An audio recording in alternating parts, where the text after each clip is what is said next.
আমার ঈশ্বর ভক্ত আত্মজনেরা, আমি 82 সালের ফেব্রুয়ারি মাসে গুরু মহারাজ স্বামী পরমানন্দের সংস্পর্শে আসি। এই মুহূর্তে আমি 91 বছর পূর্ণ করেছি।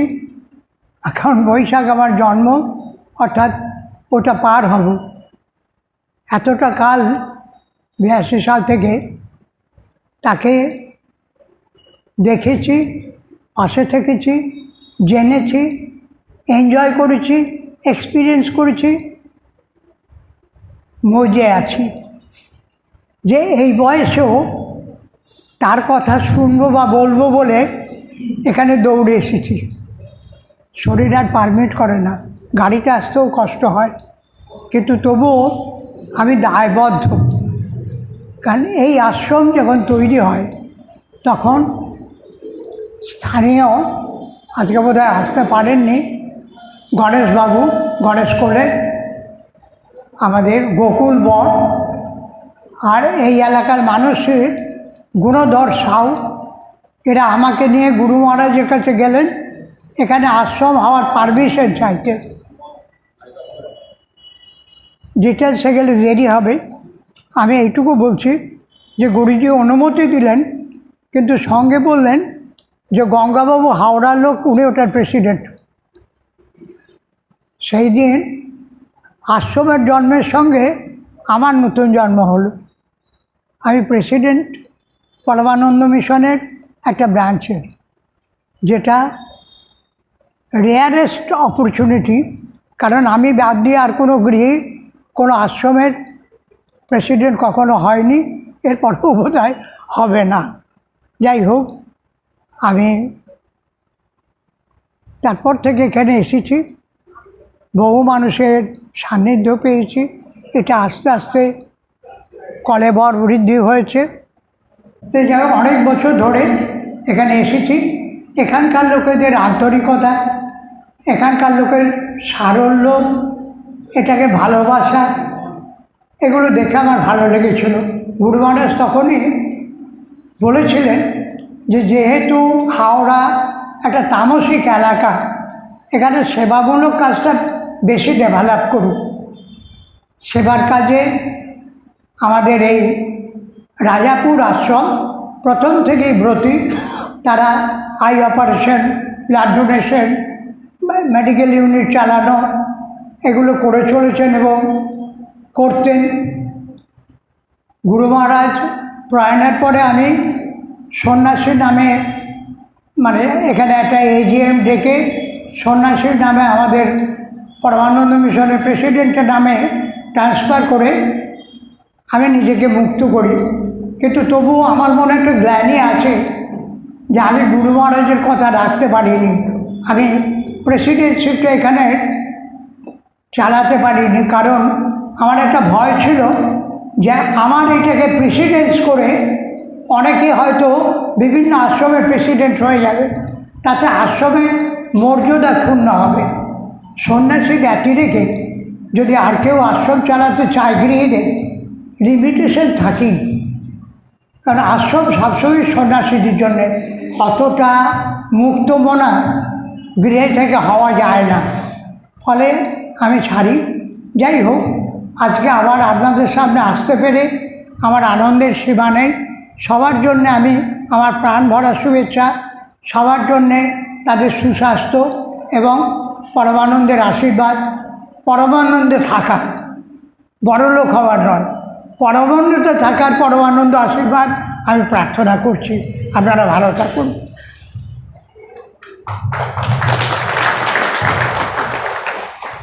গুরু মহারাজকে আমার প্রণাম জানাই, আর এখানে সবাইকে আমার ভালোবাসা, শ্রদ্ধা, ভক্তি। গঙ্গাধরকে আমার প্রণাম জানাই, আমার ভাই প্রশান্ত মহারাজ। তো যেটা বললো, আমি একবারই আসার সুযোগ পেয়েছি এখানে, সেটা বোধহয় 1997 হবে, যখন আমরা সেই পুরো আশ্রমের অ্যাক্টিভিটি রেকর্ডিং করছিলাম গুরু মহারাজের নির্দেশে। একটা প্রচারের দরকারও ছিল তখন, প্রত্যেকটা আশ্রম, শাখা আশ্রম। তাই এখানকার আই অপারেশন, চক্ষু অস্ত্রোপচার শিবির তখন থেকেই বেশ বড় করে হতো। তো সেইটা রেকর্ডিং করতে আমি এসেছিলাম। মনে আছে আমার সাথে বাবলু ছিল। বাবলুর নাম হচ্ছে শৈলেন্দ্র, ত্যাগীজির ছেলে বাবলু। কি সাংঘাতিক বৃষ্টি সেদিন, সাংঘাতিক বৃষ্টি, প্লাবন, একেবারে বন্যা। আই অপারেশন ক্যাম্প হলো, কিন্তু ক্যামেরাম্যান এসে আর পৌঁছালো না, তাই না? রেকর্ডিং করা সে আর হলো না এই আশ্রমে। কিন্তু সারাটা দিন সবার সাথে কাটিয়ে খুব আনন্দে কেটেছিল। আর সেই সময়টাও মনে পড়ছে, যে সময়টা কথা গঙ্গাদা বললেন যে ওই গুরু মহারাজের কাছে এসে পারমিশন চাওয়া হচ্ছে এখানে একটা সেবামূলক প্রতিষ্ঠানের জন্য। সেই আলোচনাটার সময় আমি ছিলাম সেখানে, সেই দিনটা, সেই মুহূর্তটাও মনে পড়ছে। যাই হোক, গঙ্গাদাকে তো সহজে হাতে কাছে পাওয়া যায় না। গঙ্গাদার কথা শুনতেও খুব ভালো লাগে, এত সুন্দর করে গুছিয়ে কথা বলেন। যখন পেয়েছি তখন ছাড়বো না। তো গঙ্গাদাকে জিজ্ঞাসা করবো যে গঙ্গাদাকে আমরা জানি যে গুরু মহারাজের কাছে আসার আগে যতদূর জানি যে সত্য সাই বাবার প্রতিষ্ঠানের সাথে আপনার একটা যোগ ছিল। সত্য সাই বাবার বিরাট সেবার যে নেটওয়ার্ক, তার যে সেবা কর্মের যে অভূতপূর্ব মানে উদাহরণ গোটা বিশ্বের কাছে এখনো সে দৃষ্টান্ত, সেটার সাথে গঙ্গাবাবু নিজেকে খুব জড়িয়েছিলেন। এবং তারপর আমার যতদূর মনে পড়ে, গঙ্গাদের কাছ থেকে শোনা গুরু মহারাজের প্রতি যখন আকর্ষণ হচ্ছে, তখন মনের মধ্যে বোধহয় একটা কনফ্লিক্ট তৈরি হতে আরম্ভ করেছিল, যে আমি কি তাহলে আমার আনুগত্য ক্ষুণ্ণ হচ্ছে, সত্য সাই বাবার প্রতি আবার আগ্রহটা কমে গিয়ে এই একটা ইয়াং ছেলে এর প্রতি একটা আকৃষ্ট হচ্ছি। সেই সময়টার কথা একটু বলুন গঙ্গাদা। খুবই একটা প্রাসঙ্গিক, মানে খুব ইন্টেলিজেন্ট ছেলে তো, তাদের ইন্টেলেকচুয়াল হলে যা হয় আর কি।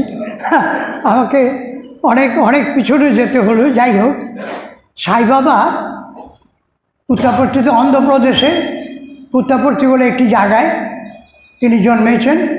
আমি তখনও বা আজও বিশ্বাস করি, যদি রামচন্দ্র বা শ্রীকৃষ্ণ তাদের আমরা ঈশ্বর মানি, তাহলে সাই বাবা আমার কাছে 400% ঈশ্বর আমি মানি আজও।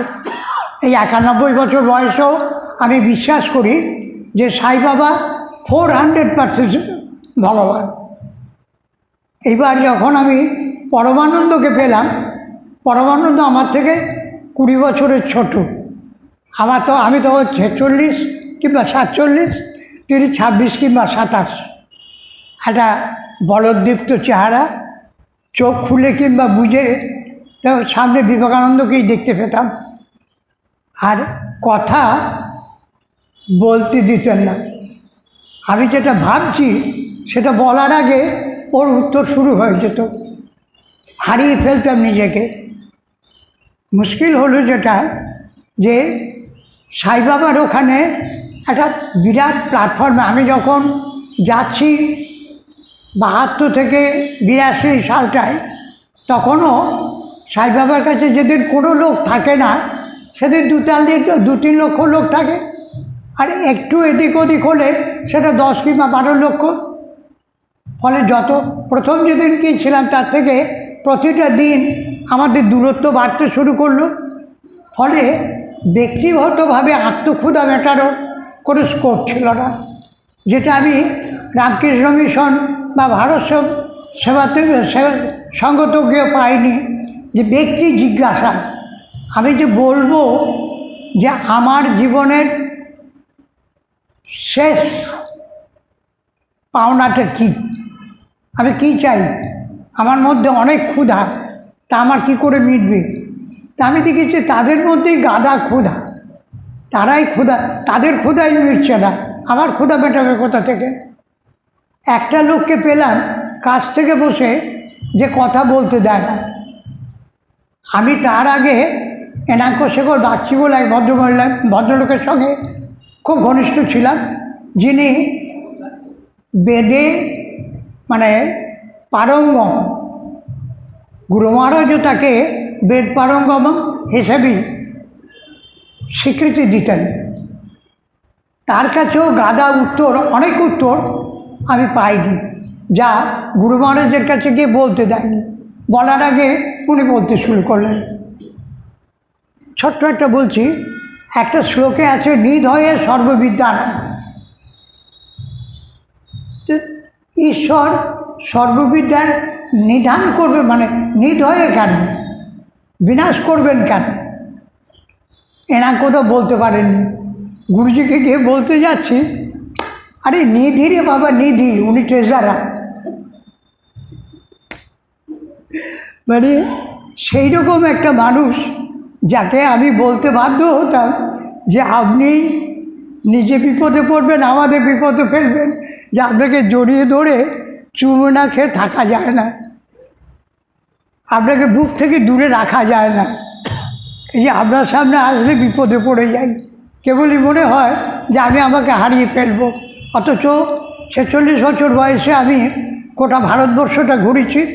সাই বাবা নয়, সেই দিনে ভারতবর্ষে যে কজন সাধু আছেন, আনন্দময়ী মা, ওঙ্কারনাথ ঠাকুর।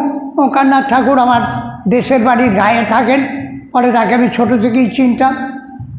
মহানন্দ ব্রহ্মচারী, বোম্বেতে কল্যাণ বাবা, এতে কেরলে আমাদের আম্মা, অমৃতময়ী মা, সবার কাছে ঘুরে বেরিয়েছি, সবার সঙ্গে কিছু সঙ্গ করেছি, নেচেছি। আর তো ক্ষুধা মেটেনি। আজ আমি বলতে পারি আমি ঈশ্বরদর্শী পুরুষ। এই ক্ষমতা আমাকে কেউ দেয়নি পরমানন্দ ছাড়া। পরমানন্দ বলেছিলেন, ইয়েস, তুমি ভগবান দেখবে, আমি তোমাকে দেখাবো, কারণ আমি ভগবান, তুমিও ভগবান। তুমি জানো না, আমি জানি, ওই জানাটা আমি তোমায় করে দেবো। আর কেউ বলতে পারেনি। কাজেই মানে অচিরেই প্রথম কিছুদিন আমার কাছে সাই বাবা ছিলেন ইষ্ট পরমানন্দ গুরু। পরে পরমানন্দ ছোট সাই আর সত্য সাই বাবা বড় সাই, দুটো এক। আর এখন আমি বলছি যে সাই বাবা যদি ঈশ্বর হন, আমার ধারণায় যেটা আমি বলছি যে তিনি 400% ঈশ্বর, তাহলে তিনি দিতে পারেন কি? যিনি ঈশ্বর মানবরূপে এসেছেন তিনি দিতে পারেন কি? পরমানন্দ। আর কি দেবে? পরমানন্দের পরে আর দেওয়ার কি আছে? আর তো কিছু দেওয়ার নেই। কাজেই আমি যাকে ঈশ্বর ভেবেছিলাম তিনি সেই ঈশ্বরকে কাছে পৌঁছে দিয়েছিলেন যিনি পরমানন্দ রূপ নিয়ে এবার অবতার গ্রহণ করেছেন, অবতরিত হয়েছেন। ফলে এই আমার তার সঙ্গে ভাব বিনিময় বা কথা এইটুকুই। আর গঙ্গাধর, যদি আপনি গুরু মহারাজের সাথে আপনার কোনো সৎসঙ্গই হোক, কোনো ব্যক্তিগত আলাপচারিতাই হোক, এমন কিছু কথা, এমন কিছু ঘটনা যা গভীরভাবে আপনার মনে প্রাণে দাগ কেটে গেছে, এখনও খুব মনে পড়ে, এরকম যদি কিছু শেয়ার করেন, যা আমরাও যেখান থেকে অনেক কিছু শিখবো, প্রেরণা পাবো। একটা ছোট্ট কথা বলি। আজকেও আমি বোধহয় সকালবেলায় কাউকে একটা বলছিলাম, হ্যাঁ আপনারা তো সবাই আয়না দেখেন, হ্যাঁ দিদিমণি আয়না দেখেন তো? আয়নায় কি দেখেন? হ্যাঁ দেখেন? দেখেন না, উল্টোটা দেখেন। বামটা ডান দিকে দেখেন, ডানটা বাম দিকে দেখেন, দেখেন তো? গুরু মহারাজ বলছেন যে তুমি চোখটাকে চোখ দিয়ে দেখতে হয়, মন পড়তে হয় মন দিয়ে, শরীর জানতে হয় শরীর দিয়ে। আর আয়নায় যখন দেখছো তোমার উল্টোটা ভাবছো তুমি। তবে জগৎ হচ্ছে প্রতিবিম্ব, প্রতিভাস। জগৎ থেকে ভাবছো সত্যি, কিন্তু এটা যে উল্টো সেটা তুমি ধরতে পারছো না।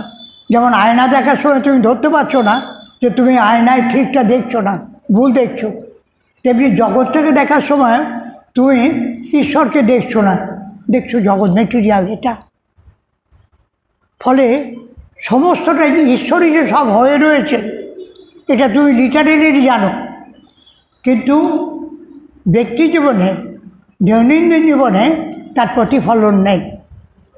এই যে বিস্মৃতি কিংবা এই যে মানে অজ্ঞান অন্ধকারে থাকা, এটা হচ্ছে তোমাদের বিস্মৃতি। সঠিকটা জানো, তত্ত্বতে ফেরো। আয়নায় যেমন উল্টো দেখছো, তেমনি এখানেও হচ্ছে সব উল্টো দেখছো। প্রতি অনুকোণায় তিনি জড়িয়ে রয়েছেন, তাকে জানো, তাকে চেনো, তাকে এক্সপিরিয়েন্স করো, দেখবে ঈশ্বর প্রতিভাত হচ্ছে। ঈশ্বর কি দেখা যায়? ঈশ্বর কি দেখার বস্তু? তা তো দেখান জেনে প্রত্যক্ষ গোচরীভূত নন, সেই অবাধ মনস্ক গোচরকে কোথায় পাওয়া যাবে?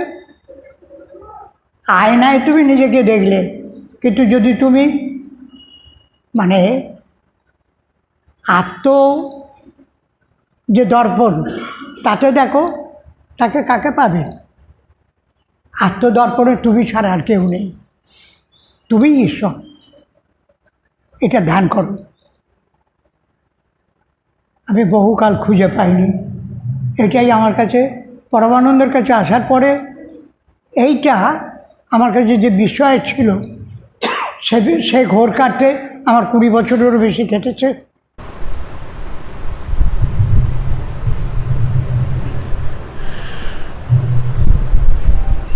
আমাদের মহারাজ, প্রশান্ত মহারাজ আমার অনুরোধ করেছে সবার সাথে গুরু মহারাজের কথা, তার যে art of life, art of living, সেগুলো নিয়ে একটু আলোচনা করতে। আমরা জানি যে গুরু মহারাজ সহজতার কথা খুব বলতেন, তার বইও আছে সহজতা ও প্রেম। এবার সহজতা নিয়ে শব্দটা খুবই সহজ, গুরু মহারাজের বইটাতেও আছে, কিন্তু সহজতা বলতে ঠিক কী বুঝি একে সংজ্ঞায়িত করা যায় না। বরং অসহজতা নিয়ে ভালো কথা বলা যায়, কারণ অসহজতাকে সহজেই চিনতে পারা যায়। সহজতাটাকে যদি বা চিনতে পাওয়া যায়, তাকে ব্যাখ্যা করা যায় না। একটা বাচ্চা শিশু কত সহজ, আর তাই জন্য ভালো লাগে। কিন্তু কেন সহজ? ওই সহজতাটা সংজ্ঞা কি, ওর অর্থ কি, ওর মানে কি, এটাকে ঠিক গুছিয়ে বলা যেতে পারে না। আমরা কোথাও একটা বাচ্চার মধ্যে নিজেকে মিস করি, যে আমি আর ওরকমটি নেই। আমার মধ্যে ওই সহজ সরল সোজা সাপটা আন্তরিক ওইটা আমি আর নেই, যার মধ্যে কোনো অভিনয় নেই, যে কিছু সাজছে না, যে কিছু নিজেকে বোঝাবার চেষ্টা করছে না, যার কোনো ইমেজ নিয়ে চলার দায় নেই। ওই বাচ্চাটা, ওই মানুষটা ছিলাম, এখন আর নেই। এই স্তরে স্তরে স্তরে স্তরে আমরা যে নানা রকমের পরিচয়ের মধ্যে আবদ্ধ হয়ে গেছি, এটাই আমাদের অসহজতা। তাই যা কিছু আমাদের চলার পথ, আমাদের ধ্যান ধারণা, এই যে সৎসঙ্গ, এই যে উপাসনা আরাধনা, কোনোটাই ঠিক সহজ হওয়ার জন্য নয়, সবটাই অসহজতা কাটানোর জন্য। আকাশে সূর্য আনার জন্য নয়, আকাশে সূর্য আছে, যে মেঘগুলো জমে আছে সেই মেঘগুলোকে সরিয়ে দেওয়ার জন্য, তাকে উড়িয়ে দেওয়ার জন্য। এবার art of life, art of living, Guru Maharaj বলছেন need of life, necessity of life আর purpose of life. Need of life বলতে অন্ন, বস্ত্র, বাসস্থান, যেটা না হলে আমাদের চলবে না, আমরা বাঁচব না। নেসেসিটি অফ লাইফ বলতে যেগুলো প্রয়োজন, শিক্ষা, স্বাস্থ্য, সুরক্ষা বা নিরাপত্তা। আর পারপাস অফ লাইফ, জীবনের উদ্দেশ্য বলতে নো দাই সেলফ, নো ইয়োর সেলফ বা নো দাই সেলফ, নিজেকে জান। এবার অন্ন, বস্ত্র, বাসস্থান, নিড অফ লাইফ। কিন্তু আমরা এমন একটা ভাব করি মাঝে মাঝে যে এই করতে করতে আমার 24 ঘন্টা কেটে যাচ্ছে। কিছু এইসব ঈশ্বরচিন্তা টিশ্বরচিন্তা এগুলো অনেক এলিট লোকেদের কথা, যাদের হাতে অনেক সময়, যাদের অনেক টাকা পয়সা আছে, যাদের অনেক অবসর আছে, তাদের জন্য। আমাদের অন্ন, বস্ত্র, বাসস্থানের জন্যই পুরো সময়টা কেটে যাচ্ছে। এটা একটা আমরা আত্মপ্রবঞ্চনা করি বলে মনে হয়। শুধুমাত্র অন্ন, বস্ত্র, বাসস্থানের জন্য সারা সময়টা আমাদের কাটছে তা কিন্তু নয়। যারা অন্ন, বস্ত্র, বাসস্থানে যুক্ত হয়ে আছে তারাও দেখি টিভি দেখার সময় পায়, তারাও যাত্রাপালা দেখতে যাওয়ার জন্য রাত জেগে যাত্রাপালা দেখার সময় পায়, তারাও তাস খেলার সময় পায়, যত পরনিন্দা পরচর্চা করার অজস্র সময় পায়। এখন এই ভোট আসছে, রাজনীতি নিয়ে কচর কচর কচর কচর করে যাবে অজস্র সময়। ঈশ্বর চিন্তার জন্য তখন না অন্ন, বস্ত্র, বাসস্থান, কি সাংঘাতিক দায়িত্ব। এসব তো আপনারা আশ্রমে থাকেন, আপনাদের ভাবতে হয় না কত দায়িত্ব। অন্ন, বস্ত্র, বাসস্থান, আমি আমার পরিবার, আমার ছেলেদের। সুতরাং ওইটা আসলে আমরা নিজেদেরকে একটু ঠকাই। আমার দুবেলা দুমুঠো অন্ন পেলেই আমি খুশি, এই ভাবটা আসতে হবে কিন্তু। কারণ গুরু মহারাজ বলছেন না যে অন্ন মানে মাঝে মাঝে বাড়ির অন্ন, মাঝে মাঝে রেস্টুরেন্টের অন্ন, মাঝে মাঝে এদিক ওদিকের অন্ন, নানা রকমের অন্ন, অন্নের সাথে আরো ব্যঞ্জন 51-52, এরকম তো বলছেন না। সিম্পল যেটুকু দরকার ক্ষুণ্ণ বৃত্তির জন্য। বস্ত্রতেও শুধু লজ্জা ঢাকার জন্য অত শপিং, অত মার্কেটিং, অত অনলাইন তার তো দরকার হচ্ছে না। বাসস্থানও শুধুমাত্র মাথার উপরে একটা আচ্ছাদন হলেই তো হচ্ছে না, তারপর তো মনে হচ্ছে একটু বাড়াতে হবে। তারপর তো মনে হচ্ছে যে কলকাতায় একটা ফ্ল্যাট কিনে রাখি, বলা যায় না ছেলেটা বিয়ে করবে তো আবার আলাদা হয়ে মানে বউকে নিয়ে থাকবে, তখন তো চাকরি টাকরি ক্ষেত্রে সুবিধা হবে। তারপরে ওইখানে ওইটা একটু, এই ঘরটা একটু বাড়িয়ে নিই, আরেকটা তলা তুলে নিই দিকটাতে। একটু ফ্যামিলি তো বাড়ছে বা বাড়বে, এরকম কন্টিনিউয়াসলি কিন্তু আমরা মুখে বলছি যে এটা বাসস্থান। গুরু মহারাজের প্রথম কথার মধ্যেই আছি আমরা। এটা কিন্তু নিডের বাইরে চলে যাচ্ছে, এটা কিন্তু লোভের দিকে চলে যাচ্ছে। এইটা খেয়াল রাখতে হবে যে একটা জিনিস আছে সন্তোষ আর তৃপ্তি। যেখানে জ্ঞানের কথা, যেখানে প্রেমের কথা, যেখানে গুরুর কথা, সেখানে সহজে তৃপ্ত হব না। সেই অতৃপ্তিকে লালন করে যাব, আরো শুনব গুরুর কথা, আরো জানবো তাকে, আরো গভীরভাবে আস্বাদন করবো তাকে। কিন্তু যেখানে আমার নিজের খাওয়া পড়া, রুজি রোজগার, ওইটা চলে গেলেই হলো ব্যাস, ওইখানে সন্তোষ। ওখানে কতটা সবসময় তো অসন্তোষ প্রকাশ করবো না, বরং জীবনের কাছে কৃতজ্ঞ হব। যে শরীরটা দিয়েছ, এই জীবনটা দিয়েছ, পরিবার, বন্ধু, আত্মীয়, পাড়া প্রতিবেশী দিয়ে দিয়েছ, এমন একটা দেশ দিয়েছ, এমন একটা ভাষা দিয়েছ, এমন একটা সংস্কৃতি দিয়েছ। আমরা মাঝে মাঝে কৃতজ্ঞ হতে ভুলে যাই। এত কমপ্লেন করি আমরা, এত নালিশ করি।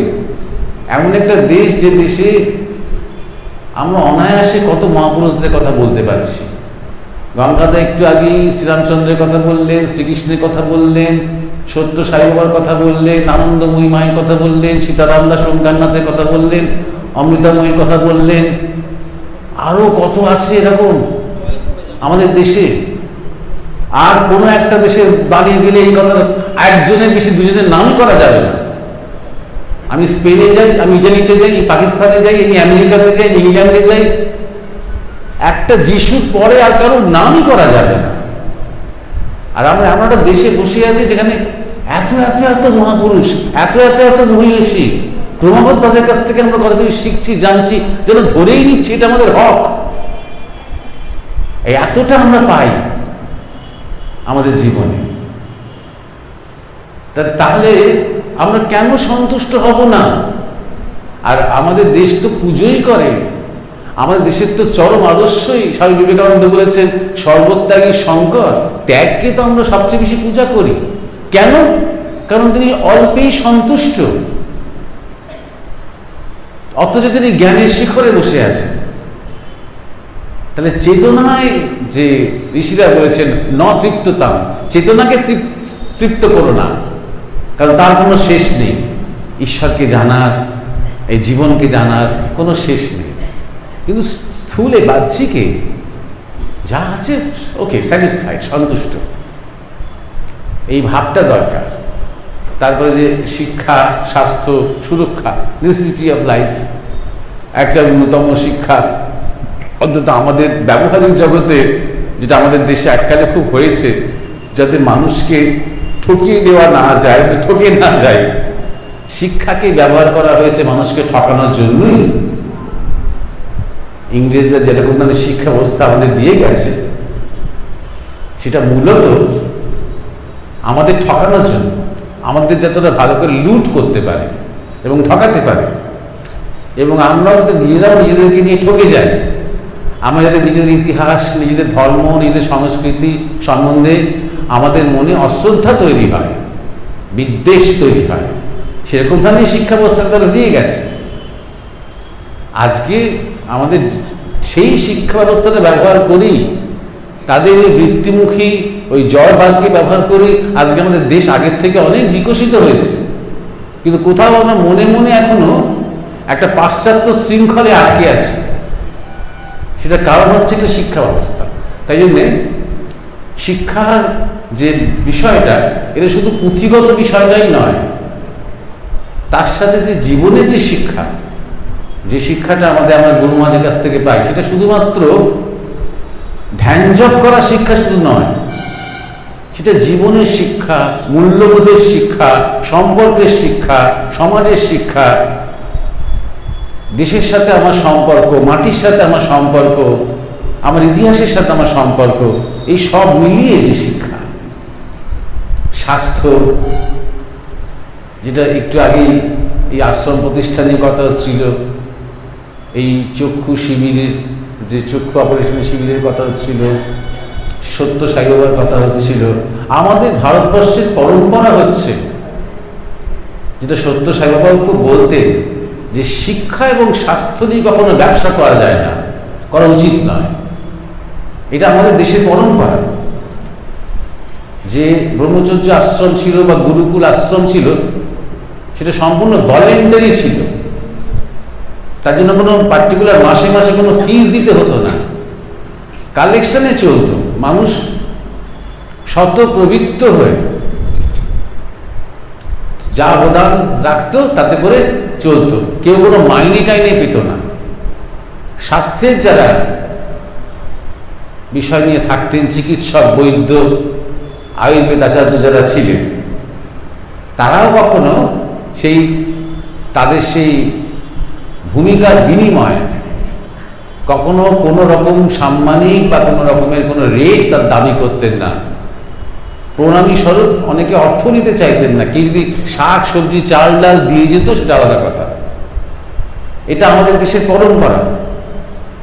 আমরা নিজেদের ছোটবেলাতে দেখেছি, ছোটবেলাতে ডাক্তার, তখনকার দিনে ডাক্তার ওই কল দিলে আসতেন, হাজার ব্যস্ততার মধ্যেও চলে আসতেন, গাড়ি করে চলে আসতেন, দেখতেন, নাড়ি দেখতেন, চোখ টোক দেখতেন, জিভ দেখতেন, পেটে হাত ঢুকিয়ে লিভার দেখতেন। প্রথমত অত টেস্ট দিতেন না, সঙ্গে সঙ্গে প্রেসক্রিপশন লিখে দিতেন, চলে যেতেন। আর বাড়ির লোকেরা যখন টাকা দিতে যেত, ওটার দিকে তাকাতেনি না, হাতটা বাড়াতেনি না, জোর করে তার পকেটে দিতে হতো টাকা। এটা কিন্তু অন্য দেশে হয় না। এটা আমাদের দেশের একটা শিক্ষা, একটা সংস্কৃতি। তারা অজ্ঞাতেই বহন করতেন যে শিক্ষক ছাত্রের বাবা মায়ের কাছ থেকে টাকা নিচ্ছে, এটা ভাবতে লজ্জা করতো শিক্ষকের। ডাক্তার পেশেন্টের বাড়ির লোকের কাছ থেকে টাকা নিচ্ছেন, ভাবতে লজ্জা করতো। কারণ এটা আমাদের সংস্কৃতির মধ্যে ছিল যে এগুলো বৃত্তি নয়, এগুলো জীবিকা নয়। এই যে শিক্ষা, সুতরাং আমরা যেমন নেসেসিটি অফ লাইফের দিকে নিশ্চয়ই ভাববো, কিন্তু তার সাথে সাথে সেটা কেমন ধরনের শিক্ষা, সেটা কেমন ধরনের স্বাস্থ্য। সুরক্ষা বলতে কাকে বলে? শুধুমাত্র আমাদের ব্যাংক ব্যালেন্স বাড়িয়ে যাওয়ার আগে সুরক্ষা বলে, নাকি আরো অনেক ধরনের সুরক্ষা হয়? কারণ তারপরে যেটা আসছে যে পারপাস অফ লাইফ, জীবনের মূল উদ্দেশ্য। আমাদের শুনে মনে হবে যে নিড অফ লাইফটা মিটে যাক, নেসেসিটি অফ লাইফটা নিশ্চিত হয়ে যাক, তারপর আসছে সময় নিয়ে পারপাস অফ লাইফ করতে করতে সেই মরণকালে হরিনাম। তখন আবার গুরু মহারাজ বলতেন, মরণকালে হরিনাম হয় না, সারা জীবন যা হরিনাম হয়নি, মরণকালে হরিনাম হয় না, গুরু মহারাজ বলতেন। স্বাভাবিক সেটা, তা নয়, কিন্তু পারপাস অফ লাইফটাকে আগে মাথায় না, ওটাই purpose of life. Purpose of life, need and necessity complete হয়ে যাওয়ার পরে পারপাস নয়, পারপাসটাকে মাথায় রেখেই আমার নিড, পারপাসটাকে মাথায় রেখেই আমার নেসেসিটি, এবার পারপাস।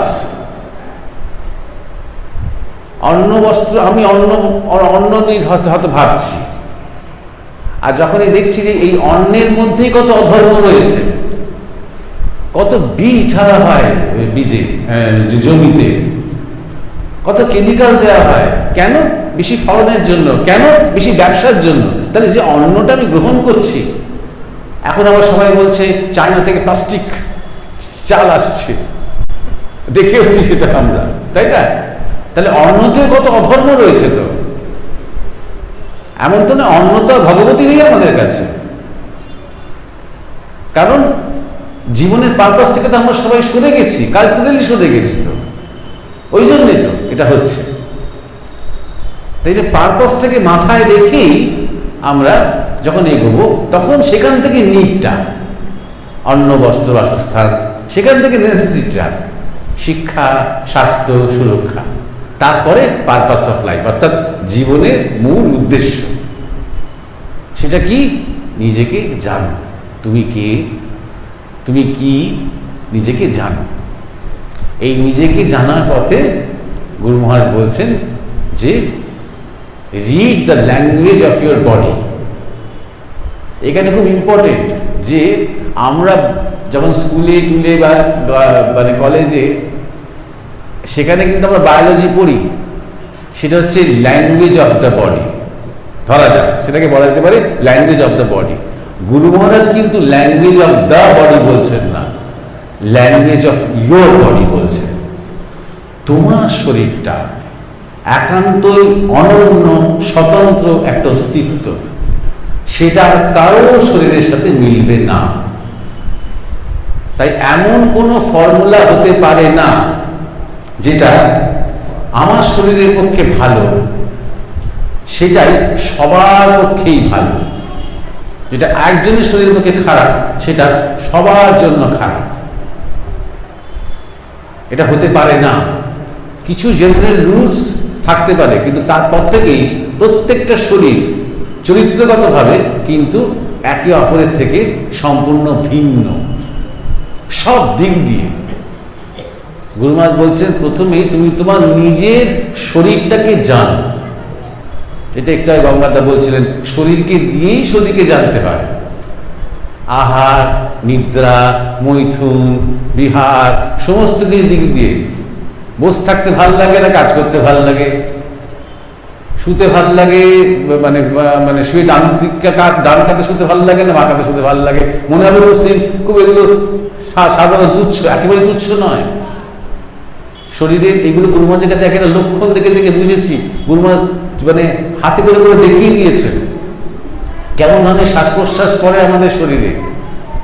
কারোর অ্যাবডোমিনাল ব্রিদিং হয়, মানে সে শ্বাস শুয়ে শুয়ে শ্বাস নিচ্ছে, পুরো পেটটা উঠছে নামছে, উঠছে নামছে। এটা গুরু মহারাজ বলতেন অ্যাবডোমিনাল ব্রিদিং, একদম পেট অবধি শ্বাস ভালো। আবার কারো পেটের কোনো ওঠানামা বোঝাই যাচ্ছে না।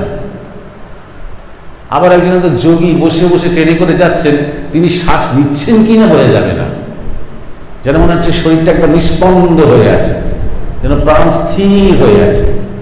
কত রকমের শ্বাস পড়ে আমাদের যখন মেজাজ পাল্টে যায় তখন আমাদের শ্বাস পাল্টে যায়। ধরা যাক এক্ষুনি পাখা বন্ধ হয়ে গেল, সব ইলেকট্রিসিটি বন্ধ হয়ে গেল, কারেন্ট বন্ধ হয়ে গেল, গরম, হালকা একটা গরম লাগতে আরম্ভ করলো। প্রথমে লক্ষ্য করবেন শ্বাসটা পাল্টে গেল, শ্বাসের মধ্যে একটা হাঁপ আসতে আরম্ভ করলো ওই গরমটাকে জুজবার জন্য। সেরকম আমরা যখন খাচ্ছি আমাদের শ্বাসের গতি বেড়ে যায়, আমরা যখন উত্তেজিত হয়ে যাই আমাদের শ্বাসের গতি বেড়ে যায়, রাগ করলে বেড়ে যায়, আর যত গতি বাড়ছে তত ক্ষয় হচ্ছে। অনেক কিছু জানবার আছে, শরীরটা একটা বিশাল জগৎ। গোটা বড় বড় 10টা লাইব্রেরিতে হাজারটা বই পড়ে জানতে পারবো শুধু নিজের শরীরটাকে অবজার্ভ করলে। নিজের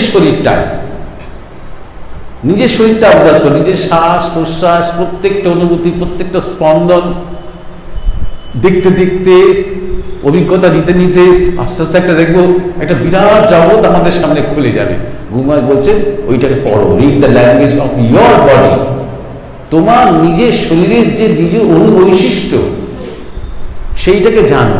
তামসিক, রাজসিক, সাত্ত্বিক কেমন ধরনের শরীর।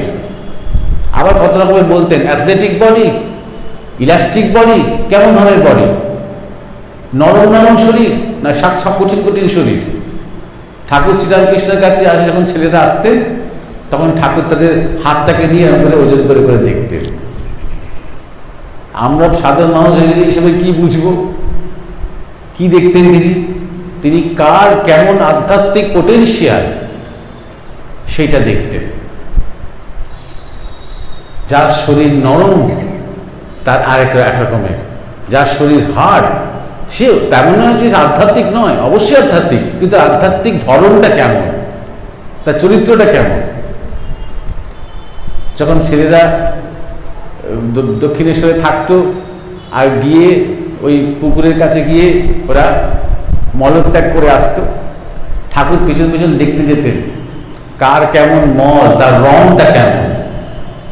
খেয়েছে সবাই একই জিনিস, হজম সবাই করেছে, কিন্তু রংটা আলাদা হয়েছে। কেন?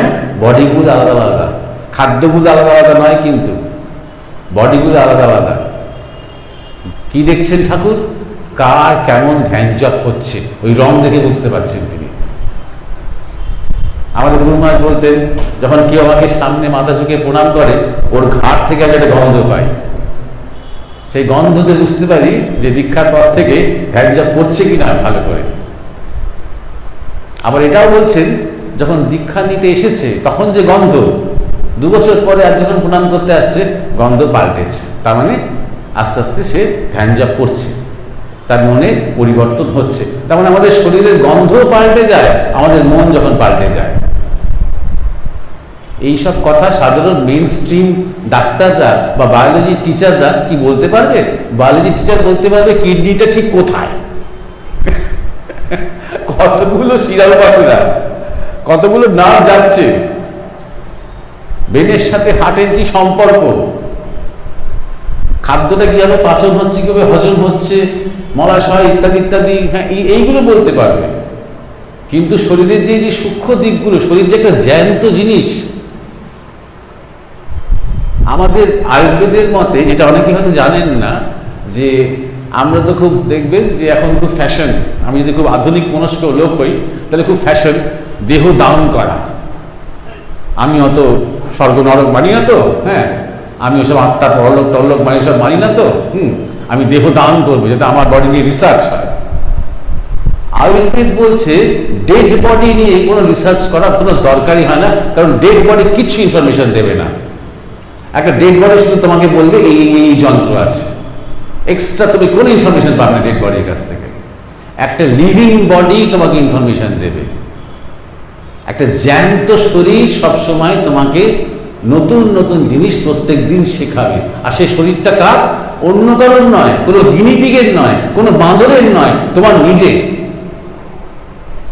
আমাদেরই গুরু ভাই, যিনি আয়ুর্বেদ আচার্য ছিলেন, শরীর রেখে দিয়েছেন কিছুকাল আগে, মানিক মহারাজ, স্বামী অখণ্ডানন্দ, তিনি যখন কোনো ভাবতেন যে গ্রামে এত মানুষের এত রোগ, কোনো একটা বিশেষ রোগ হয়তো খুব হচ্ছে, খুব কঠিন রোগ। তিনি মায়ের কাছে প্রার্থনা করতেন, মা আমাকে এই রোগটা দে, আমাকে এই রোগটা দে। এমন জোর প্রার্থনা করতেন, এমন জোর ধ্যান করতেন, সেই রোগটা হতে আরম্ভ করত। তারপর তিনি জঙ্গলে গিয়ে গিয়ে সেই পাতা চিবিয়ে, মূল চিবিয়ে, শিকড় চিবিয়ে দেখতেন কোনটাতে কাজ হচ্ছে, এই রোগের চরিত্রটা কি, এটা লিভারকে এফেক্ট করছে না বুককে এফেক্ট করছে না হার্টকে এফেক্ট করছে, অ্যাসিড হচ্ছে না কি হচ্ছে, করে করে নিজের উপরে প্রায় মৃতপ্রায় করতেন তিনি এইসব এক্সপেরিমেন্ট করতে করতে। কিন্তু গুরুর কৃপায় শেষ পর্যন্ত ঠিক হয়ে যেতেন এবং ওষুধটা বার করে ফেলতে পারতেন। এই হচ্ছে প্রকৃত আয়ুর্বেদ আচার্যের কাজ। কিন্তু তার গিনিপিকটা তিনি নিজে, তার নিজের যে জ্যান্ত শরীরটা। আমি যদি একটা মৃত ব্যক্তির চোখ নিয়ে চোখটা দেখি, এরকম হাজারটা মৃত ব্যক্তির চোখ নিয়ে আমি কিছু জানতে পারবো? একটা জীবন্ত মানুষের চোখের দিকে যদি আমি তাকিয়ে থাকি কিছুক্ষণ, আমি অনেক কিছু জানতে পারবো। কারণ চোখটা শুধু আলাদা একটা অর্গ্যান নয়, চোখটা প্রথমত পুরো শরীরের সাথে যুক্ত, দ্বিতীয়ত চোখটা তার মনের যে ভাব, তার মনের যে গঠন, তার যে স্মৃতি, তার যে ব্যথা বেদনা অনুভূতি আনন্দ সবকিছু সেই চোখের মধ্যে দিয়ে ফুটে উঠছে। তাই জন্য গুরুমা যখন বলছেন যে read the language of your body, মনে রাখতে হবে এই শরীরটা কিন্তু আজকের শরীর নয়, কোটি কোটি কোটি কোটি বছর ধরে বিবর্তিত। এই ব্রহ্মাণ্ড, পুরো ব্রহ্মাণ্ডের তত্ত্ব রয়েছে শরীরটার মধ্যে। এই কদিন আগে আমি দেখলাম যে জেনেটিক বিজ্ঞানীরা এখন এই কথাটা বলতে আরম্ভ করেছে, যে কথাটা আমাদের গুরুমাজ কতকাল আগে বলতেন, যে মানুষের জিনোমে, মানুষের জিনের মধ্যে লক্ষ লক্ষ লক্ষ লক্ষ বছরের এভলিউশন ধরা রয়েছে। অর্থাৎ মৎস্য অবতারের কাহিনীও ধরা রয়েছে, মীন অবতার, তারও আগে যখন ব্রহ্মাণ্ড সৃষ্টি হচ্ছে তাও ধরা রয়েছে। কারণ আমরা সেই ব্রহ্মাণ্ডেরই প্রকাশ। আমাদের মনটা খুব কাঁচা, যে মনটা এখন নিয়ে আমরা আছি এটাই কয়েক বছরের মন, কিন্তু শরীরটা কিন্তু ওই কয়েক বছরের শরীর নয়। এই শরীরটা কয়েক বছরের, কিন্তু এটা কিন্তু বহু বহু লক্ষ লক্ষ কোটি কোটি বছর ধরে বিবর্তিত হতে হতে মানুষ শরীরটা এসেছে। গুরু মহারাজ, এই যে প্রশান্ত মহারাজ তুমি বললে না যে গুরু মহারাজকে নেবার মতো এখনো সময় হয়নি, এই কথাটা তুমি বললে না, তুমি বোধহয় বললে। গুরু মহারাজ বলতেন, গুরু মহারাজ নিজের শরীরটা দেখিয়েই বলতেন তার শরীরে এমন এমন কিছু বৈশিষ্ট্য আছে যেটা আমাদের শরীরে নেই। যেমন ধরা যাক, একটা কথা উনি বলতেন, তার এই রিস্টের নিচে আমাদের একটা এখানে একটা কি বলবো, একটা ভেইন আছে, একটা শিরা আছে, এটা গুরু মহারাজের নেই। উনি আমাদের হাতটা ধরে নিজের রিস্টটাকে টিপে দেখাতে একদম পুরো নরম ভেতরে চলে যেত আঙুলগুলো, ওই শিরাটা থাকতো না। কেন কেন আমাদের আছে? কারণ একটা সময় যখন আমরা বন মানুষ ছিলাম, আমাদের হাতগুলো লম্বা লম্বা ছিল, আমরা তখন দু পায়ে ভালো করে হাঁটতে পারতাম না। আমরা এইরকম ভাবে হাতটা নিয়ে এর করে ব্যালেন্স করে করে হাঁটতাম, তাই না? এইখানে একটা রয়েছে, ভেইন রয়েছে এক্সট্রা। আর ব্যবহার করি না এটা, এটা ব্যবহার করি না, ওই হাত দিয়ে করা। আস্তে আস্তে ওটা নরম হয়ে যাচ্ছে। কিন্তু গুরু মহারাজের শরীরটা যেহেতু আরো অনেক অ্যাডভান্সড, অনেক পরের শরীর, তাহলে এখন থেকে ওনার শরীর ওটা নেই। আগামীতে হয়তো উনি বলছেন আরো প্রায় 60,000 বছর পরে জেনারেল মানুষের মধ্যে গুরু মহারাজের মতন শরীর আসবে। তখনকার সময় আমাদের কপাল, এই জায়গাটা বন মানুষ অবস্থা থেকে খুব স্ট্রং ছিল। এগুলো গুরু মহারাজের কাছেই শুনেছি, পাথরের মতন স্ট্রং ছিল। কেন? কারণ আমরা তখন অনেক কিছু ভাঙাচোরা করতাম কপাল দিয়ে, এরকম করে ডাল ফাল নিয়ে দাম করে মাথা দিয়ে ভাঙতাম। আজও দেখবেন আবার কপাল চাপড়াই, দাম দাম দাম করে, দুঃখ পেলে কষ্ট পেলে কপাল চাপড়াই। আজও দেখবেন আমরা গুঁতো মারতে যাই। এগুলো আমাদের জঙ্গলি একটা অভ্যেস। বিশ্বকাপ সেমিফাইনাল জিদান একবার সেই গুঁতো মারতে গিয়েছিল, ওর বোনকে নিয়ে উল্টোপাল্টা বলেছিল খেলার মধ্যে। জিদান অত দারুণ প্লেয়ার, শিল্পীর মতো প্লেয়ার, কিন্তু গুণো ভাব, জঙ্গলি ভাব। ওই গুঁতো হাত পা ব্যবহার করলো না, দুঃখতা বুকে গেলে গুঁতো মারলো। তখন এই কপালের ব্যবহারটা আমাদের বেশি ছিল বলে এই জায়গাটা ফ্রন্টাল লোবটা খুব স্ট্রং ছিল। এখন এই জায়গাটার ব্যবহার আমরা বুদ্ধির কাজে বেশি কাজে লাগাই, আর খুব একটা বেশি মারামারি বা ভাঙাভাঙি, খাওয়াখাবি এর জন্য খুব একটা ব্যবহার করি না, তাই নরম হয়ে আসছে। এরকম আমাদের শরীর কিন্তু প্রতিনিয়ত আরো অনেক বিবর্তনের মধ্যে দিয়ে যাচ্ছে। এবং আরো বিবর্তন হবে শরীরের। তো যাই হোক, তাহলে যখন গুরু মহারাজ বলছেন read the language of your body, এটা খুব সামান্য কিছু নয়, এটা একটা সারা জীবনের চর্চা। এই চর্চা কোনো শেষ নেই, আর সেটা খুব আনন্দের ব্যাপার, তাই না? কোনো আফটার নেই। এই গুরু মহারাজের যে দিকগুলো উনি শেখাচ্ছেন, সেটা কোনো এইখানে শেষ করো তারপর থেকে এটা শুরু করো, বডি শেষ করো তারপরে মাইন্ড শুরু করো, তাই নয়। বডিটা করতে করতেই দেখবে এবার মাইন্ডটা বুঝতে আরম্ভ করছো, এবার মাইন্ডটা পড়তে আরম্ভ করছো, মনটাকে দেখতে আরম্ভ করছো। এখানে আমরা আরো আলাদা, আমাদের প্রত্যেকের মন একে অপরের থেকে আলাদা। মন মানে কি? আমাদের ইচ্ছা, আমাদের চাহিদা, আমাদের চাওয়া, সমস্ত কিছু। আমিও চাহিদা করি, তুমিও চাহিদা করো, সবাই আমাদের এখানে চাহিদা রয়েছে আমাদের মধ্যে, কিন্তু আলাদা আলাদা রকমের চাহিদা। ইচ্ছার ধরনটা, ইচ্ছার চরিত্রটা, ইচ্ছার ধর্মটা আলাদা। আর গুরু মহারাজের মতন মহাপুরুষ আমাদের জীবনে কি করে দিয়েছেন? ইচ্ছাটাকে পাল্টে দিয়েছেন, ইচ্ছার ধরনটাকে পাল্টে দিয়েছেন। শুধুমাত্র নিজে খাবো, থাকবো, ভালো থাকবোটাকে আস্তে আস্তে ঘুরিয়ে দিয়েছেন। তাকে জানবো, নিজেকে জানবো, সবাইকে ভালো রাখার চেষ্টা করব, জীবনে কিছু একটা করবো মানুষের জন্য, এই সেটাও ইচ্ছা। কিন্তু ইচ্ছাটাকে আরো বড় করে দিয়েছেন তিনি, সুন্দর করে দিয়েছেন। এটা তখনই আমাদের মধ্যে হবে যদি আমরা আমাদের মনকে পর্যবেক্ষণ করতে শুরু করি, অবজার্ভ করতে শুরু করি। মনেরও একটা ভাষা আছে, ব্যক্তি মনের একটা ভাষা আছে, এবং আছে বলেই আধ্যাত্মিক যত পথ আছে, এত পথ, কারণ এতগুলো মন, আলাদা আলাদা মন। সব সময় দেখবে সবাই জিজ্ঞাসা করবে এত দেবদেবী কেন আমাদের দেশে, এত মত পথ কেন? কারণ আমরা আলাদা, তাই আমরা আলাদা। তাই জন্যে কেউ ভক্তি ভাবে, কেউ জ্ঞান ভাবে, কেউ ধ্যান ভাবে, কেউ সেবা ভাবে। ভক্তির মধ্যে কারো বাৎসল্য ভাব, কারো দাস্য ভাব, কারো সখ্য ভাব, কত রকমের ভাব। এবং আমাদের দেশটা এমনই দেশ, সকল ভাবকে সমান মর্যাদা দেওয়া হয়েছে, যতক্ষণ না পর্যন্ত সেই ভাব নিয়ে তুমি কাউকে আঘাত করতে যাচ্ছ না, যতক্ষণ পর্যন্ত সেই ভাব কারো বেঁচে থাকার, সুস্থ থাকার পথে প্রতিবন্ধক না হচ্ছে, ততক্ষণ পর্যন্ত ওয়েলকাম। তোমার মধ্যে আন্তরিকতা থাকলেই হলো, ব্যাস, তুমি সেই সনাতন পথেই রয়েছে। আমাদের প্রত্যেককে ইন্ডিভিজুয়ালি আমাদের মন আলাদা আলাদা বলেই এত হাজার হাজার মত পথ রয়েছে। আমাদের গঙ্গাদাদা বলছেন তিনি সত্য সাই বাবাকেও ভগবান বলতে পারেন, তিনি গুরু মহারাজকেও ভগবান বলতে পারেন, কাউকে 400% বলতে পারেন, কাউকে 1000% বলতে পারেন, সম্পূর্ণ স্বাধীন।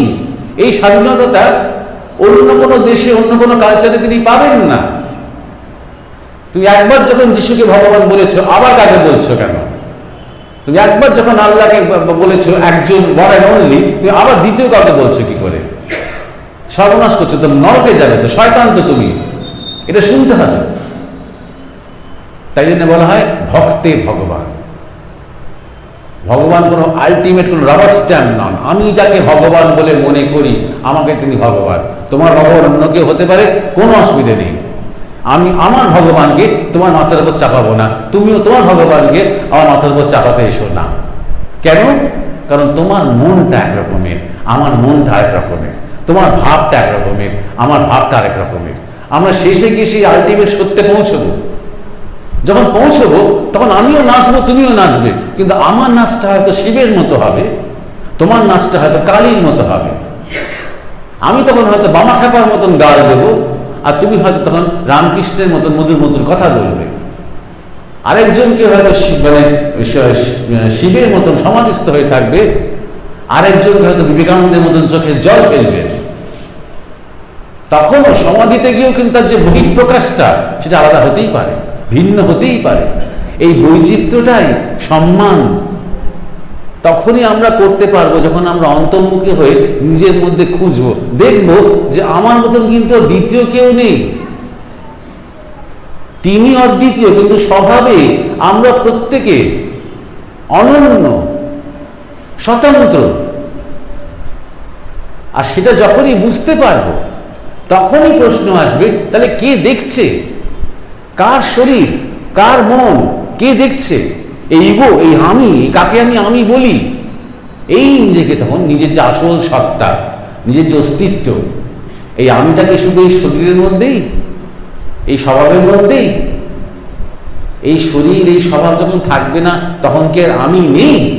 এই জীবনের আলটিমেট খোঁজা, এই আত্মতত্ত্ব খোঁজা, এটাই কিন্তু শেষ পর্যন্ত পারপাস অফ লাইফ।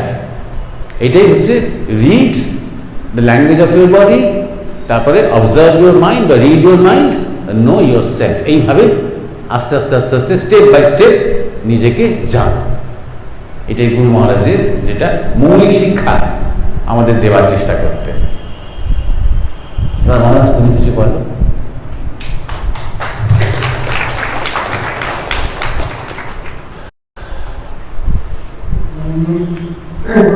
যে এবারে আমরা এই ভাব, বাহুল ভাব, তার মিলা, সেই বাহুল ভাবটা কীরকম সেইটা একটু আমি মহারাজের কাছ থেকে আরেকটু বিস্তারিতভাবে জানার যে অনুরোধ করছি।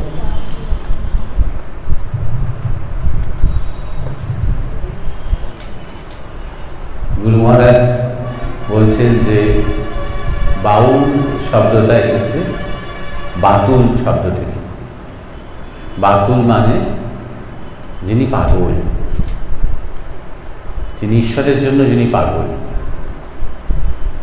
আজকে যাদের আমরা মহাপুরুষ বলছি, আজকে যাদের আমরা আমাদের সংস্কৃতি এবং সভ্যতাতে প্রণম্য বলে মনে করি,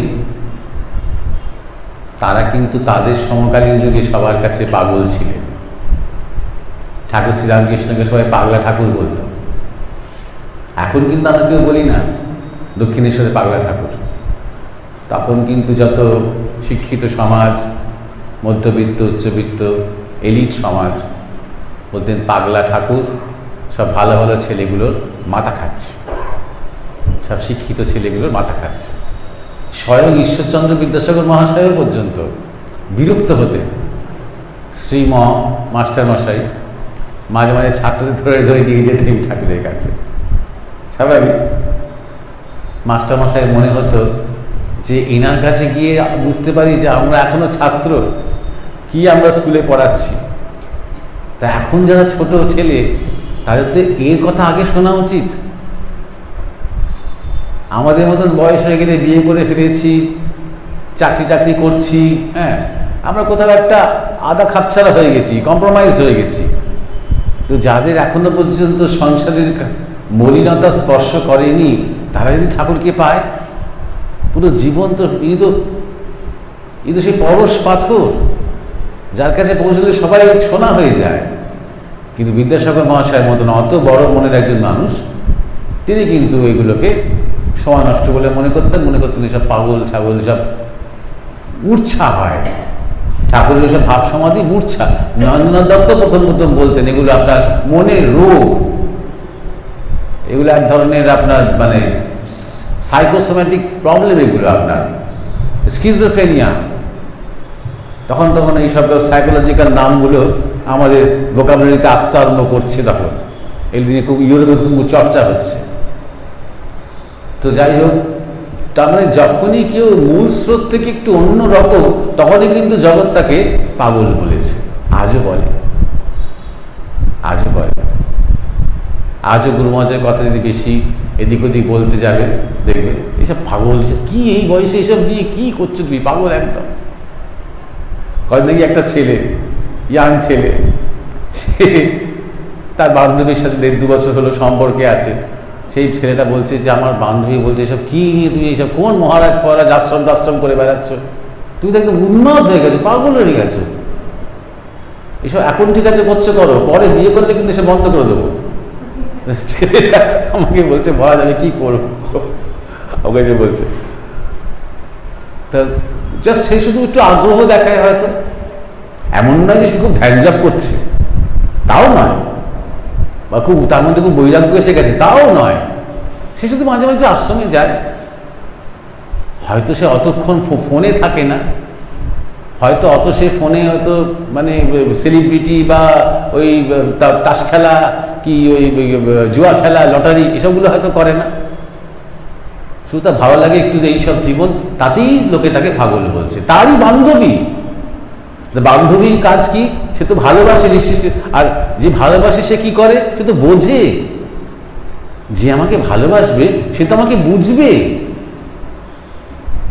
আর যারা গুরু মহারাজের সঙ্গ করেছি আমরা এটাই বুঝেছি, এইরকম ভালোবাসা একমাত্র উনিই বাঁচতে পারেন। 100% যিনি বোঝেন আমাকে, তিনি দাবি করতে পারেন যে আমি তোকে ভালোবাসি। একবার গুরু মহারাজ আমাকে বলেছিলেন, প্রেম সহ্য করতে পারবি? আমি তোর উপর কনসেন্ট্রেট করি না, তুই টুকরো টুকরো হয়ে যাবি। প্রেম কোনো ব্রহ্মাস্ত্র নয়, প্রেমের এমন শক্তি, সহ্য করতে পারবি না, এরকম করে গুরু মহারাজ বলেছিলেন। তো সত্যি তিনি প্রেম জানেন। আমার এক বন্ধুকে, তিনি পল্লব তার নাম, সে এরা গঙ্গাধারা চেনে, ঘরের মধ্যে আমি আর পল্লবদা গুরুমার সাথে কথা বলছিলাম, তাই পল্লব একটু প্রেম নিয়ে গুরুমাত্রে জ্ঞান দিতে গেছে। মানে পল্লব বোঝাতে গেছে যে আমি আমার স্ত্রী ছাড়াও অন্য কেউ তো ভালোবাসতে পারি, এ প্রেম, প্রেম তো বড়, এরকম বোঝাতে গেছে। আর গুরুমার বলছেন, পল্লব আমাকে প্রেম শেখাতে আসিস না, এই যে শরীরটা দেখছিস এটা প্রেম দিয়ে গড়া, প্রেম আমি খাই, প্রেম আমি পড়ি, প্রেম নিয়ে আমি বাঁচি, প্রেম নিয়ে আমি মরি, আমাকে প্রেম শেখাতে আসিস না, তুই তোর কামনাকে প্রেম বলিস না। ঠিক এরকম করেছে, সাংঘাতিক বলা যে গুরু মহারাজের। এই বলতে গিয়ে মনে পড়ে গেল এইসব কথা। এই হচ্ছে বাউল। মহারাজ জিজ্ঞাসা করছে না বাউলের ভাব, এই হচ্ছে বাউল। শেষ পর্যন্ত প্রেম ছাড়া উনি কিছু জানেন না। গুরু মহারাজ বলতেন, এই যে আর জ্ঞানের কথা তো সবাই অনেকেই বলতে পারে। এখন তো ইন্টারনেটে বা টেলিভিশন খুললেই প্রচুর জ্ঞান, জ্ঞানের তো আলাদা আলাদা চ্যানেল আছে না, আস্থা ফাস্থা অনাস্থা নানা রকম, ব্যবস্থা, নানা রকম চ্যানেল তো রয়েছে। কত তো জ্ঞানের কথা শোনা যায়, কত মহাপুরুষদের। কিন্তু সবসময় কেন মনে হয় ধুর, কোথায় গুরু মহারাজ? এমন নয় যে গুরু মহারাজ বেশি জ্ঞান দিয়েছেন বলে। গুরু মহারাজ যেটা বলতেন, গুরু মহারাজের জ্ঞানের পিছনে এত প্রেম ছিল, প্রেম দিয়ে গুরু মহারাজের জ্ঞান গড়া, প্রেম দিয়ে তার সেবা সাধনা কর্ম যোগ যা কিছু তার প্রেম দিয়ে গড়া, তার সব কিছু। সেই রামানন্দ অবধূতদের সাথে গুরু মহারাজের সেই ঘটনাটা নিশ্চয়ই সবাই জানে, যে বলিনা সিংহের গল্পটা। আচ্ছা ঠিক আছে, বলি তাহলে, কারণ ওটাই গুরু মহারাজের যে বাউল ভাব তার একটা চরম একটা নিদর্শন। এই গল্পটা গুরু মহারাজ সন্ন্যাস নেওয়ার পর কিছু কাল অবধূতজি সেবা করেছেন। সেবা করে তারপর তিনি ঠিক করেছেন যে এবার তাকে ফিরতে হবে। বুঝতে পারছেন যে সময় হয়ে এসেছে। তার দিনে বনগ্রামে আশ্রমের কাজ শুরু হয়ে গেছে। প্রথমে আশ্রমের নাম ছিল ঠাকুর বাবার আশ্রম, পরে গুরু মহারাজের সন্ন্যাসের পর গুরু মহারাজের নামকরণ হলো স্বামী পরমানন্দ, তখন নাম হলো পরমানন্দ মিশন। এবার গুরু মহারাজকে নেমে আসতে হবে, বাংলায় ফিরতে হবে, সেবা কর্ম, অনাথ আশ্রম ইত্যাদি। এবার গুরুদেবের পারমিশন নিতে হয়। এই যে ঘটনাটা যেভাবে গুরু মহারাজ বলছেন, এর থেকে অনেক কিছু শেখার আছে। সেই ছোটো ছোটো করে সেগুলো বেরিয়ে আসবে। বলছে আমি গুরুদেবের পদসেবা করছি, গুরুদেব শুয়ে আছেন, আমি আস্তে আস্তে হাত পা টিপে দিচ্ছি আর বলছি যে গুরুদেব যদি অনুমতি দেন তাহলে এবার তাহলে আমার ভূমিকা শুরু করতে হয়। মায়ের ইচ্ছা, মানে মহামায়ের ইচ্ছা, আমাকে নেমে গিয়ে এবারে বাংলায় একটা আশ্রম প্রতিষ্ঠা করতে হবে, অনাথ সমস্ত ছেলেদের নিয়ে একটা বিদ্যালয় করতে হবে। অবধূতজি তো নির্বিকার নিরাসক্ত মহাপুরুষ ছিলেন। উনি বললেন, কি করবি রে, এইসব আশ্রম টাশ্রম সেবামূলক কাজ টাজ করে এখানেই দেখ কিছু গুহা টুহা বা কিছু কুটিয়া ফুটিয়া করে এখানে থেকে কাটিয়ে দে জীবনটা, তার নাম নিয়ে তার চিন্তা করে, ঈশ্বরের চিন্তা করে কাটিয়ে দে। বললে গুরুদেব আমি কিছু বললাম না, চুপ করে পদসেবা করে গেলাম। শিক্ষা গুরুমা বলতে বলতে আমাদের বলছেন, মুখের ওপর কখনো গুরুর সাথে তর্ক করতে নেই, অপেক্ষা করতে হয়। তিনি ঠিক সুযোগ দেবেন। নিজেই বলবেন, কি বলছিস রে, अरे শোন, ये जगत झूठ है, কুত্তা কা পুঁছ হয়, বুঝলি? কুকুরের লেজ সে সবসময় বেঁকেই থাকে এরকম, তাকে আর সোজা করা যায় না। তখন গুরু মহারাজ বললেন, ঠিক, সোজা করা যায় না, কিন্তু আমি দেখেছি বেশিরভাগ কুকুরের লেজটা নিচের দিকে থাকে। আমি সোজা করতে পারবো না, কিন্তু ব্যাকা লেজ থেকে আমি আকাশের দিকে তুলে দেওয়ার চেষ্টা করবো। অবধূতজি তখন হাসলেন। অবধূতজি তো অপেক্ষা করছেন যে কি উত্তর দেয় দেখি। বলে, শোন, উপনিষদে একটা সাধুর গল্প আছে জানিস? একটা সাধু বহুকাল তপস্যা করে জীব জন্তুর ভাষা বুঝতে পারত। একদিন সে জঙ্গলের মধ্যে কুটিয়াতে বসে আছে, একটা হরিণ ত্রস্ত হয়ে দৌড়ে দৌড়ে সাধুর কাছে এলো। সাধু বাবা, সাধু বাবা, বাঁচাও বাঁচাও। কেন, কি হয়েছে রে? এটা বাঘ আমাকে তাড়া করেছে, আমাকে বাঁচাও। আচ্ছা আচ্ছা আচ্ছা, ভিতরে ভেতরে ভেতরে কুটিয়াতে ভেতরের দিকে একটা চেম্বার ছিল, বিশেষ ধ্যান করার চেম্বার। সেখানে গিয়ে তিনি তাকে লুকিয়ে রাখলেন। একটু পরে বাঘটা এলো। সাধু বাবা, এখানে হরিণ এসেছিল? না না না, হরিণটা কিছু আসেনি, যাও যাও তুমি যাও। ঠিক তো বলো? হ্যাঁ ঠিক। তা বাঘটা তখন হতাশ হয়ে চলে গেল। সাধু বাবা খুশি, হরিণটা প্রাণে বাঁচলো, হরিণটাও খুশি, থ্যাংক ইউ বলে চলে গেল ওখান থেকে। এবার সাধু বাবা খুব উন্নত সাধু, যোগী পুরুষ, বৃদ্ধ হলেন তিনি। যখন তার শরীর চলে যাচ্ছে তখন দেখছেন যে পুরো মুক্তি তো হচ্ছে না, কি ব্যাপার, তাকে আবার জন্মাতে হবে কেন? তখন তিনি তার চেতনা তখন কারণে চলে গেল। কেন? তখন মহামায়া তাকে দেখাচ্ছেন, উত্তরটা দিচ্ছেন যে মনে আছে সেই হরিণটাকে তুমি বাঁচিয়েছিলে? হ্যাঁ মনে আছে তো।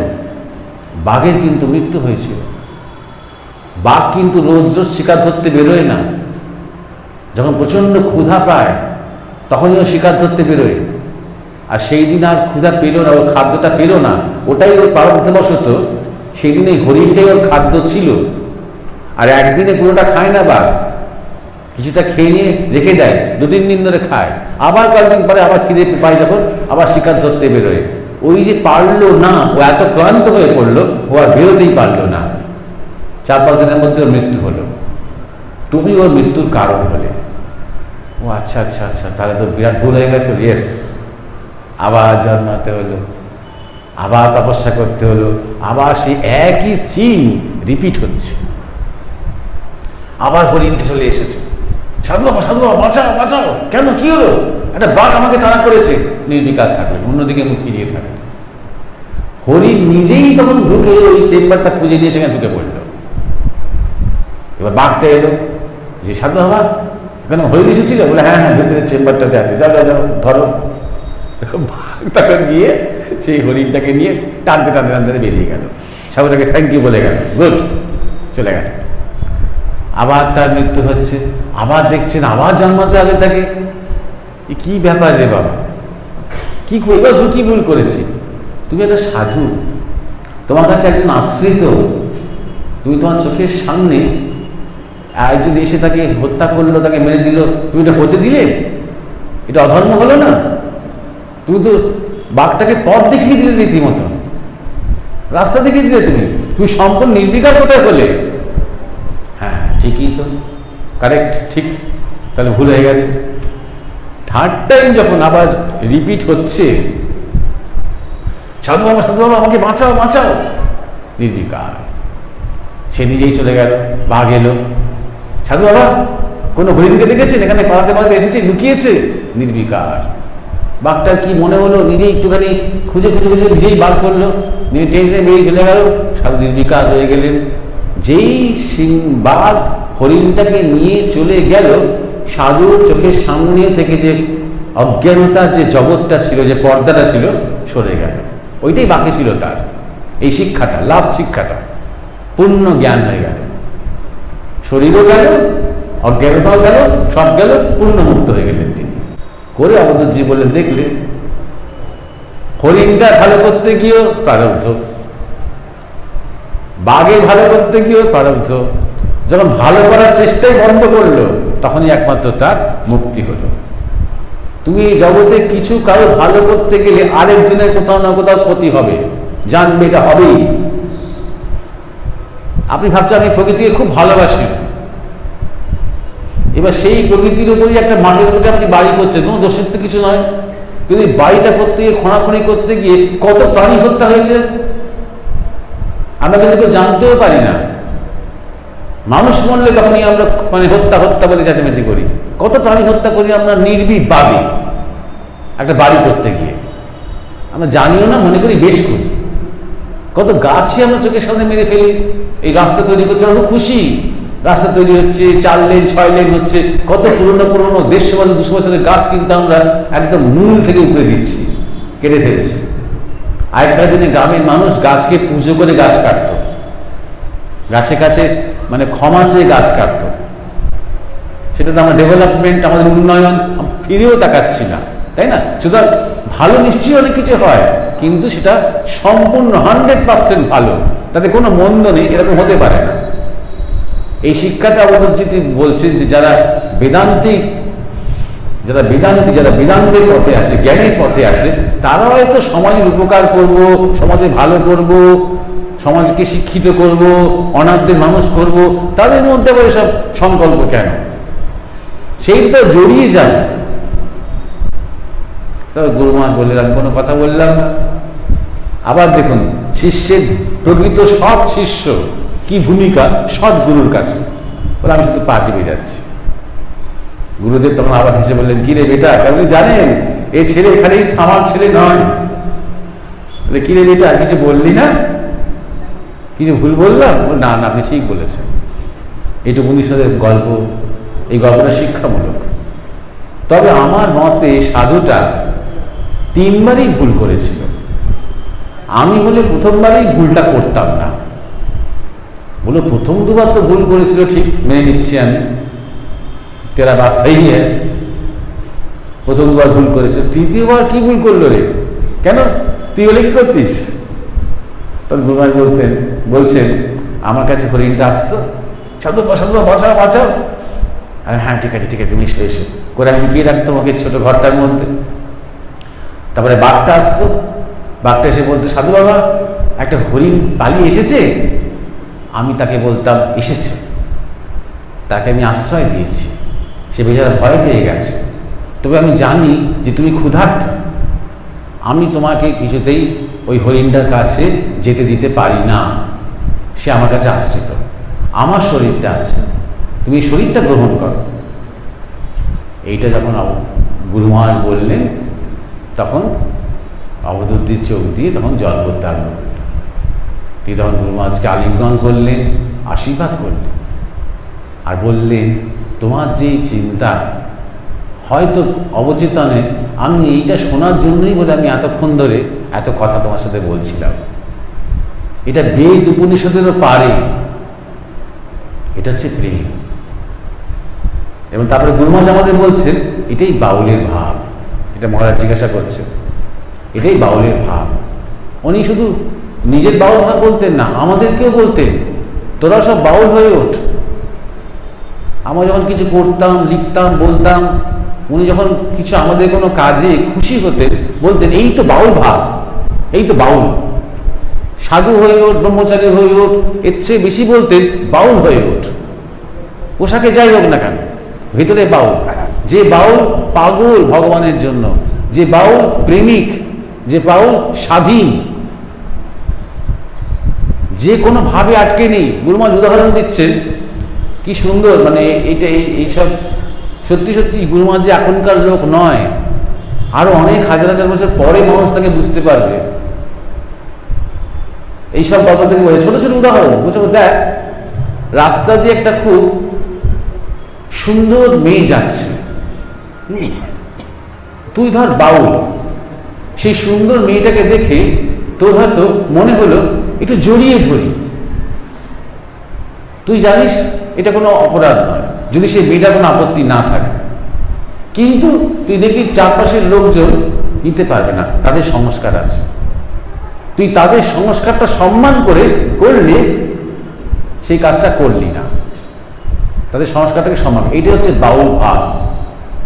আমি সংস্কার মুক্ত, অত আমি যা ইচ্ছা করতে পারি, এটা বাউল ভাব নয়।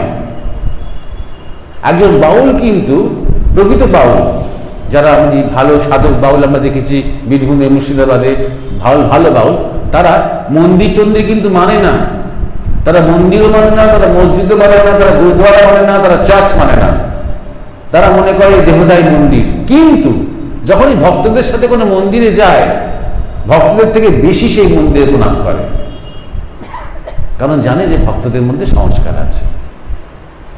কোনো ছবি, কোনো দেবদেবী বাউলরা কিন্তু মানে না, কারণ জানে তারা শরীরের মধ্যেই সব দেবদেবী, শিব শরীরে, কৃষ্ণ শরীরে, বিষ্ণু শরীরে, সবই শরীরে, তারা জানে এটাই দেহতত্ত্ব।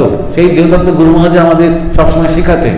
কিন্তু সমস্ত দেবদেবীদের কথা তারা গাড়ের মধ্যে রাখেন, সমস্ত দেবদেবীকে তারা প্রণাম জানান, কারণ সকলের যে ভক্তি আছে তাদের প্রতি, সকলের যে সংস্কার আছে তাদের প্রতি, সেই সংস্কারকে তারা সম্মান করেন। এটাই হচ্ছে গুরু মহারাজের কাছ থেকে আমাদের শেখা। আমরা যে এক ধরনের অতি আধুনিকতার একটা ভণ্ডামি করি, আমাদের ইন্টেলেকচুয়ালরা, যে আমরা কিছুই মানি না, ধর্ম মানি না, সংস্কৃতি মানি না, ইতিহাস মানি না, দেবদেবী মানি না, ইত্যাদি ইত্যাদি করে আমরা সবসময় অপরকে কষ্ট দিই এইসব কথা বলে। যারা ভক্ত, যারা বিশ্বাসী, তাদের কষ্ট দিই।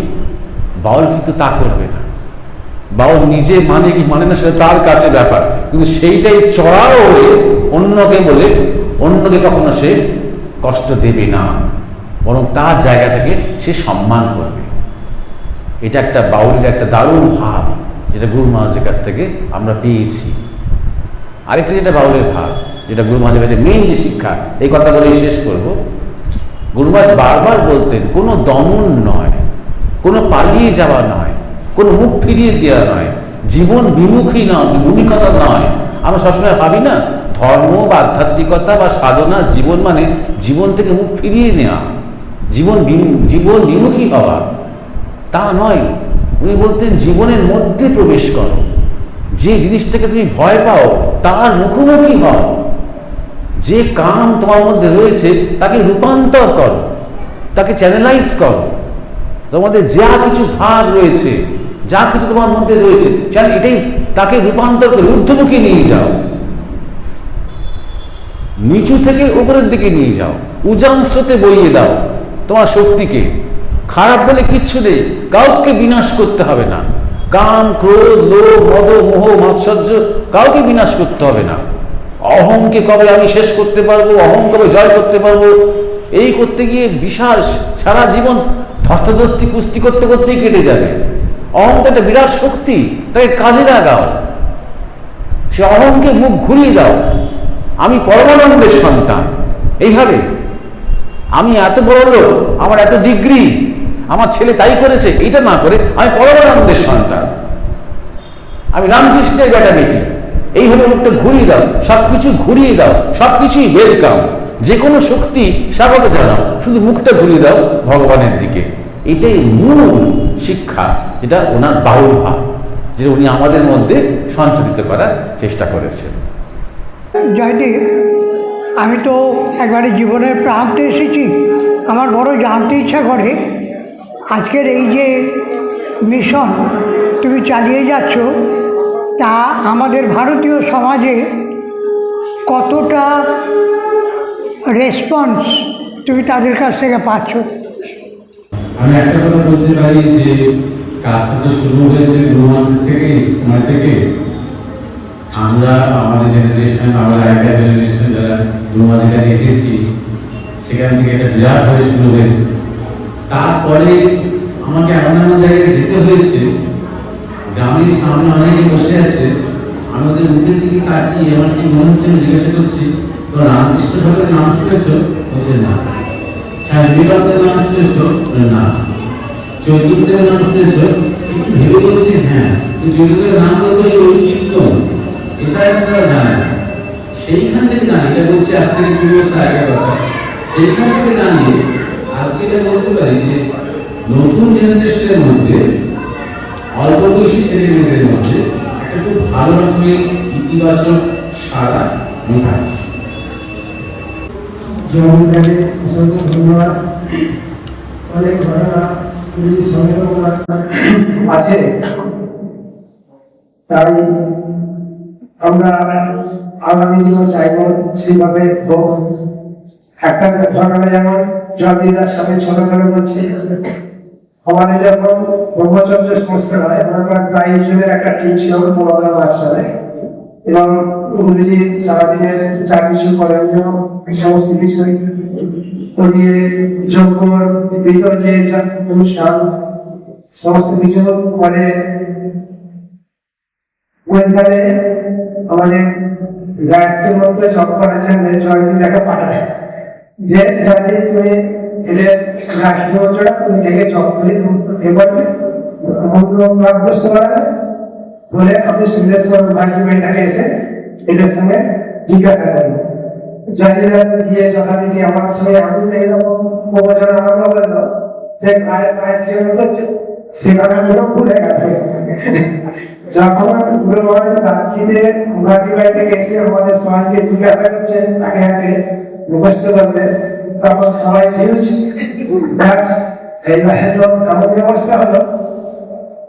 তো দু একবার চেষ্টায় হলো সবাই এই অবস্থা কোনো রকম ঢঙ্গিরা ভাবল।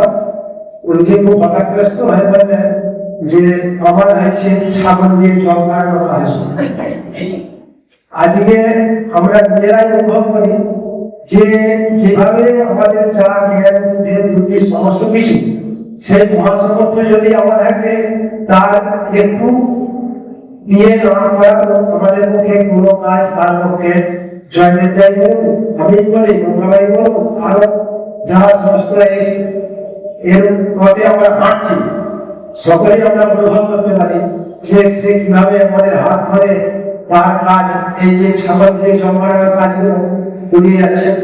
তাই আমরা সবাই সেই যে মা শক্তি উৎসব পরমানন্দ তাকে আমাদের চিনতে পারবে না।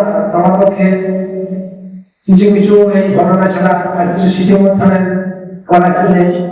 যাক জয়দিনদার সকলকে এবং ভক্তবৃন্দ সকলকে আমার প্রণাম শুভেচ্ছা জানাচ্ছি। গুরুজিকে আমার চরণ প্রণাম জানিয়ে আজকের এই ধর্মাচরণ যে অনুষ্ঠান এটা শেষ করছি। সবাই একসঙ্গে বলুন জয় গুরু মহারাজ কি, জয় শ্রীমৎ স্বামী পরমানন্দের আশীর্বাদ কি।